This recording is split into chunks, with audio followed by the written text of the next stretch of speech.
6 days before the Passover, Jesus came to Bethany, where Lazarus, who had been dead, whom he raised from the dead. There they made him supper. Martha served, but Lazarus was one of those that sat at the table with him. Then Mary took a pound of very costly oil, spikenard, anointed the feet of Jesus, wiped his feet with her hair, and the house was filled with the fragrance of the oil. But one of his disciples, Judas Iscariot, Simon's son, who would betray him, said, "Why was this fragrant oil not sold for 300 denarii and given to the poor?" And then he said, not that he cared for the poor, but because he was a thief and had the money box, he used to take what was in it. Then Jesus said, "Let her alone. She has kept this for the day of my burial.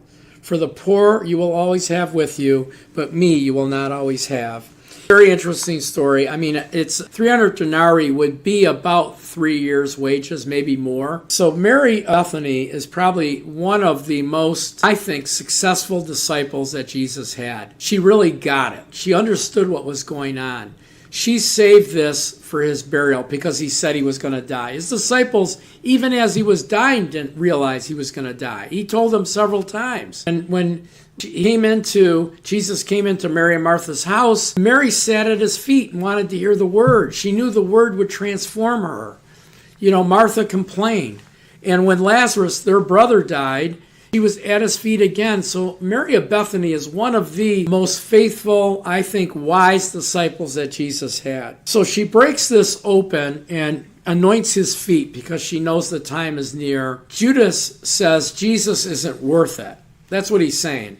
Jesus, you're not worth this extravagant gift. This should have been saved and distributed differently to help the poor, to help this, to help that, to remodel a house, to remodel a basement. You shouldn't have gotten this, right? But in the meantime, Jesus said, you're not going to have me always. She did it for me. She did it for me. If you read Mark's account in Mark chapter 14, Jesus said, "Let her alone. Why do you trouble her? She has done this good work for me. For the poor you will always have. Whatever you wish to do, you may do good to them. But me you do not always have. She has done what she could. She has come beforehand to anoint my body for burial. Assuredly I say to you, wherever this gospel is preached in the whole world, what this woman has done will also be told as a memorial to her." In other words, she's going to get great glory here on earth because of what she did for me.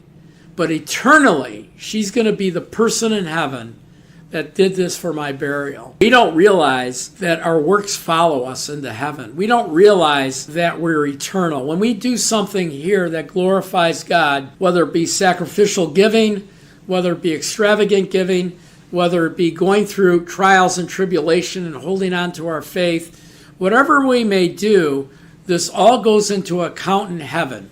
The Bible describes it as gold, silver, precious stone, wood, hay, and stubble. Mary got tremendous wealth from this eternally. When Mary got to heaven, there was great wealth there for her. She will live eternally as the person who gave extravagantly for the burial of Jesus Christ. Will our names be written in heaven? Will we have these accolades when we get to heaven?